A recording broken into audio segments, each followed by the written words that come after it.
직장 생활을 해본 분들이나 또 현재 직장 생활을 하고 계신 분들 중에 사표를 내고 일을 그만둬야 되겠다 생각을 아마 한 번 이상은 다 해보셨을 것입니다.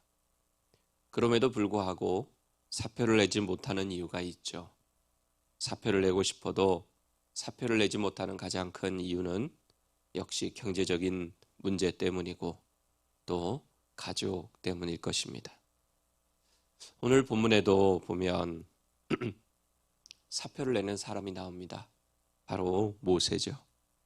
사표를 내는 이유는 입이 둔해서입니다. 그래서 바로왕이 자신의 말을 어찌 듣겠냐고 말하며 하나님께 출애굽의 지도자로서 자질이 없다고 사표를 내고 있습니다. 그런데 우리가 계속해서 살펴보고 있지만 이번이 처음이 아니죠. 무려 3번이나 같은 이유로 하나님께서 시키신 일을 못하겠다고 거절했습니다. 첫 번째는 출애굽기 4장 10절이고 두 번째는 출애굽기 6장 12절이고 그리고 오늘 본문 30절에서입니다. 저는 오늘 본문 말씀에 의지해서 사표를 내고 싶을 때라는 제목으로 모세와 같은 상황 속에서 살아가는 우리에게 주시는 은혜를 나누고자 합니다. 다음 시간에 살펴보겠지만 이때도 하나님은 모세의 사표를 수리하지 않으십니다. 그럼 왜 모세는 자꾸 하나님께 맡겨주신 일을 못하겠다고 하며 사표를 던지고 있을까요? 그 원인이 어디에 있을까? 우리 같으면 이렇게 하나님이 계속해서 말씀하시는데 웬만하면 하겠다고 할 것 같은데 계속해서 거절하고 있어요.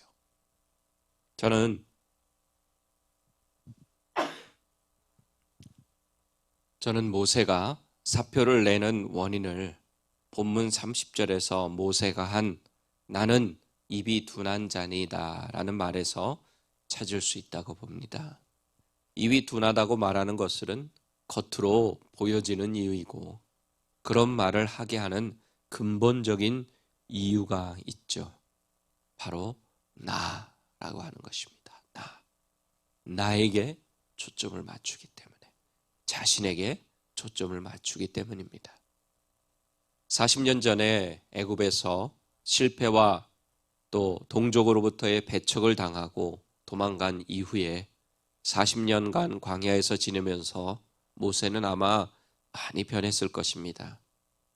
그런데 우리는 지난 말씀들 속에서 모세가 80년 삶을 살아오는 동안 그에게서 변하지 않은 한 가지를 발견할 수 있습니다. 그것은 모세가 왕자로 40년을 지내고 광야에서 양을 치며 40년을 보내면서 언제나 자신에게 집중했다는 것입니다. 왕자로 있을 때는 자신의 능력에 집중했고 지금은 입이 둔한 자신의 약점에 집중하고 있습니다. 이처럼 모세는 지금까지 강할 때나 약할 때나 변함없이 자신만을 바라보며 살아왔습니다.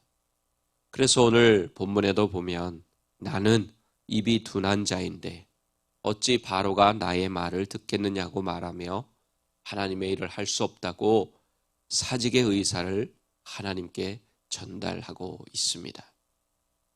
또 그때마다 하나님은 모세가 자신을 바라보는 시선에서 고개를 들어 하나님을 볼 수 있도록 계속해서 말씀하시고 또 이적을 체험하게 해주시고 또 다시 말씀하십니다.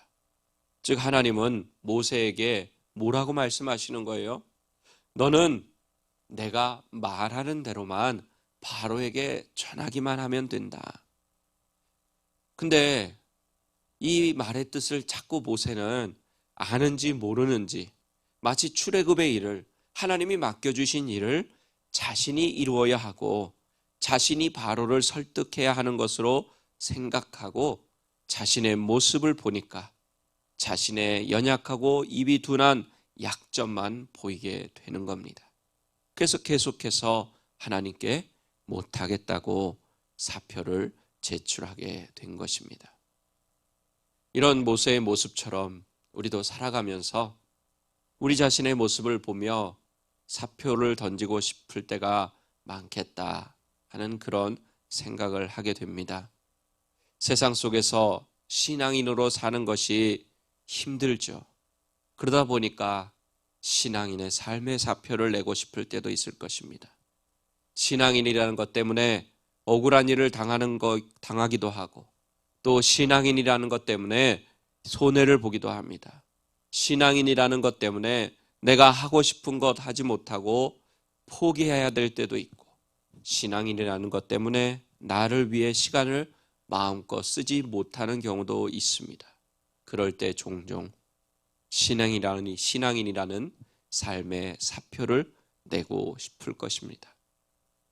하나님께 간절히 기도했는데 하나님이 들어주시지 않는 것 같고, 내가 원하는 대로, 내 뜻대로, 내가 원하는 시간에 응답하시지 않는 것 같아서 기도자라고 하는 그것에 사표를 내고 싶을 때도 있을 것입니다.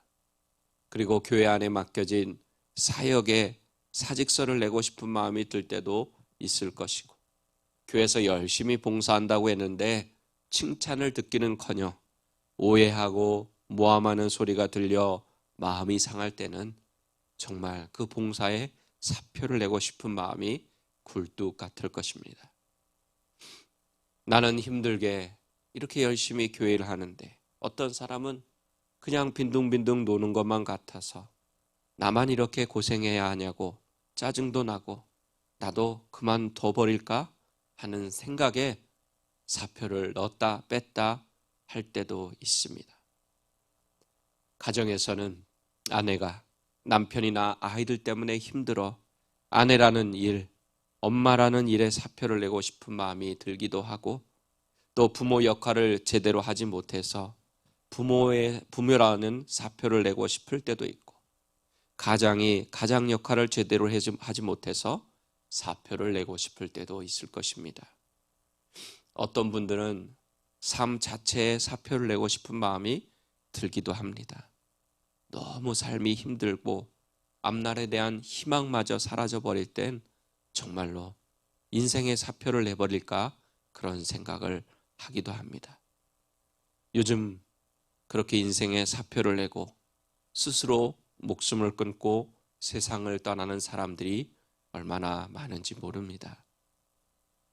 여기 서 있는 이 목사도 어찌 사표를 쓰고 싶을 때가 없겠습니까? 어떤 때는 설교를 제대로 하지 못해서, 때로는 열심히 준비한 설교에 아무도 은혜를 받지 못하는 것 같아서 목사라는 이 사역에 사표를 내야 되는 것 아닌가 하는 그런 생각이 들 때도 있습니다. 때로는 목사로서 목회를 제대로 하지 못해서 교인들이 힘들어하는데 아무런 도움이 되어주지 못할 때, 내가 과연 목사로서 자격이 있나? 담임 목사로서 부족한 것이 너무 많은 사람이 이 자리에 있어서 교회 부흥이 안 되는 건 아닌가 하는 그런 생각에 하나님께 사표를 낼 생각도 합니다. 이렇게 우리 사람은요, 우리 자신의 모습을 보며 사표를 내고 싶을 때가 있어요. 그것은 세상 사람들은 몰라도 우리 그리스도인들은 나에게 집중하기 때문에 그래요. 이런 생각을 바로잡을 수 있는 방법이 있습니다. 그것은 바로 내가 사표를 내고 싶은 마음이 생길 때 우리의 시선을 나만 바라보는 그런 시선에서 하나님을 바라보는 시선으로 옮겨가는 것입니다. 그럴 때 하나님께서 우리에게 내가 너와 반드시 함께 하겠다고 말씀해 주십니다. 또 우리가 믿을 수 있도록 계속해서 하나님을 바라볼 수 있도록 모세에게 이적을 행하신 것 같이 때로는 우리에게 이적을 보여주시기도 하십니다. 때로 어둡고 힘들 때 함께 동역자가 또 힘이 되어줄 수 있는 사람들을 보내 붙여주시기도 하고, 또 너는 내 사랑하는 아들이다, 내 기뻐하는 자라고 정체성을 확인시켜 주시기도 하고, 다시 한번 사명을 주시면서 걱정하지 말라고, 내가 너에게 맡기는 일은 네가 알아서 하라고 맡기는 일이 아니라 내가 너를 통해서 내 힘과 능력으로 내가 책임지고 이룰 것이니까 걱정하지 말고 순종하기만 하라고 힘을 주시고 격려해 주시고 소망을 주시는 줄로 믿습니다. 우리가 사표를 내고 싶을 때는 다 거의 힘들 때죠. 어려울 때죠. 염려와 근심이 찾아올 때입니다. 포기하고 싶을 때입니다. 낙심할 때예요. 그럴 때 시편 기자의 그 노래처럼 나 자신을 바라보는 시선에서 고개를 들고 하나님을 바라보시기를 바랍니다.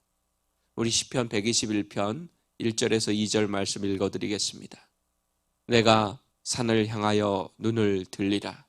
나의 도움이 어디서 올까? 나의 도움은 천지를 지으신 여호와에게서로다. 아멘. 우리 사랑하는 오린교회 가족 여러분, 우리 자신만을 바라보면 부질없어요. 연약하기 짝이 없습니다. 그러다 보니까 믿음이 연약해져서 하나님께 사표를 던지려고 하지만 눈을 들어 하나님을 바라보면 하나님께서 함께 하심과 또 능력의 손이 우리를 붙잡고 인도하고 계심을 깨닫게 해 주십니다. 그러니까 사표를 던지는 것이 아니라 하나님께 시선을 두고 하나님만 바라보고 앞으로 전진하여서 출애굽의 새 역사를 체험하는 하나님의 백성들이 다 되시기를 예수님의 이름으로 간절히 축원합니다.